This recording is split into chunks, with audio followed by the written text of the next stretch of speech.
నమస్కారం. పామరు నియోజకవర్గం పౌడిముక్కల మండలం లంకపల్లి ఇసుక రీచ్ దందా మాఫియా జరుగుతున్న ప్రదేశానికి వచ్చాం.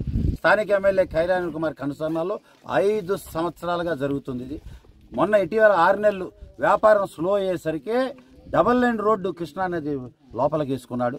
వందలాది ట్రక్కులు వస్తున్నాయి. కోడ్ వచ్చి 3 రోజులైంది.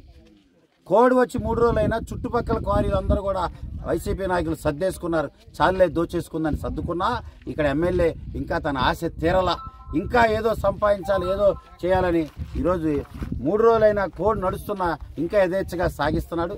ఈరోజు పట్టభగలు లైవ్లో అధికారులతో మాట్లాడాం. అధికారులకి రెడ్ హ్యాండెడ్గా పట్టించాం. అయినా అధికారుల చర్యలు ఈ రోజుకి ఇంకా తీసుకోవాలని డిమాండ్ చేస్తున్నాం. తెలుగుదేశం పార్టీ ఉన్న సమస్యలు, పామర్లో రోడ్లు ఏమని అడిగాం, పామర్లో నీటి సమస్య ఉంది, పామర్లో డ్రైనేజ్ సమస్య ఉంది, ఇళ్ల సమస్యలు ఉన్నాయి. ఏమి పట్టించుకోకుండా ఇసుక ఎత్తుకెళ్ళటమే తన ప్రధాన సమస్య. అందుకే ఎత్తుకెళ్లే పనిలో ఉన్నాడు.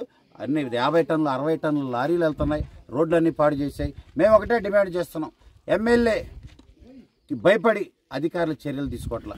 అందుకే ఆర్ఓ గారితో మాట్లాడాం. ఎంఆర్ఓ గారు అదేవిధంగా పోలీసు అధికారులు దయచేసి వచ్చి యుద్ధ ప్రాతిపదికన ఇక్కడ చర్యలు తీసుకొని ఈ ఇసుక దందాన్ని ఆపి పామరు ప్రజల ఈ ఇసుక వనరుల్ని కాపాడవలసిందిగా మేము డిమాండ్ చేస్తున్నాం.